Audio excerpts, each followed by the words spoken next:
अभ्यास 12।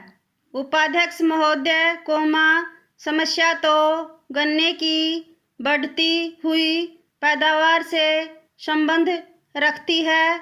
मैं जानना चाहता हूँ कि अगर आपने क्षेत्रफल कम कर दिया, और क्षेत्रफल को बढ़ने से रोक दिया, और उस सूरत में किसान ने पैदावार के अच्छे साधन अपनाकर जितनी जमीन में वह गन्ना पैदा करता है, उसमें ही अधिक गन्ना पैदा कर दिया, तो क्या देश के सामने समस्या खड़ी नहीं होगी?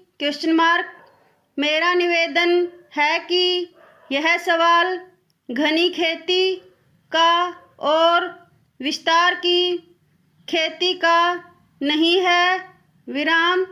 सवाल यह है कि जितना गन्ना चीनी में खप सकता है, आज वह उस सीमा तक पहुंच गया है।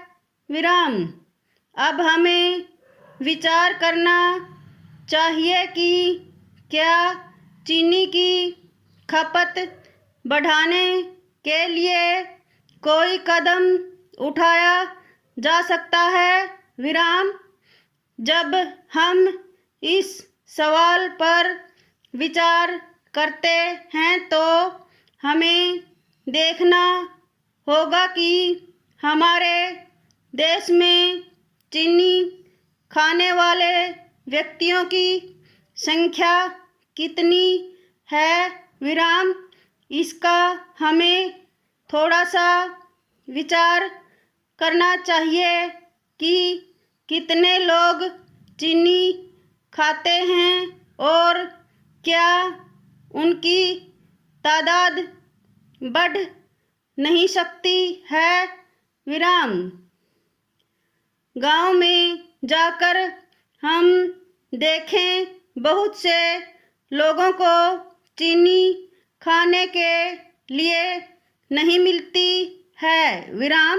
वे चीनी खाना भी चाहते हैं, मगर चीनी के दाम इतने अधिक हैं कि उन दामों पर गांव वाले चीनी खरीद नहीं सकते हैं।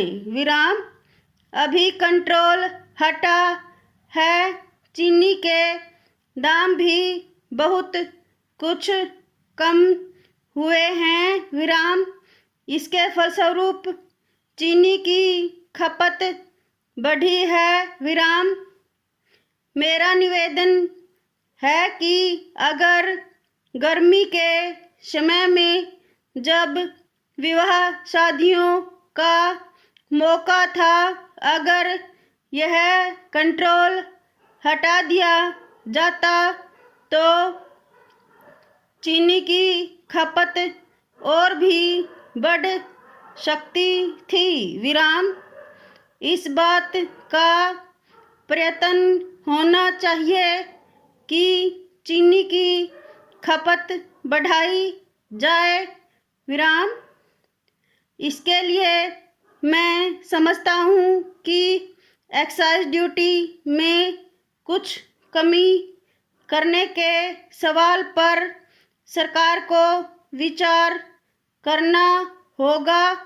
कुछ दिनों से समाचार पत्रों में इस तरह की बात छप रही है कि सरकार चीनी पर एक्साइज ड्यूटी कम करने के बारे में विचार कर रही है, लेकिन केवल विचार करने से ही काम नहीं चलेगा। अब समय आ गया है कि इसे क्रियात्मक रूप दिया जाए। लोग इसका बेसब्री से इंतजार कर रहे हैं और इसका अवश्य स्वागत करेंगे। विराम।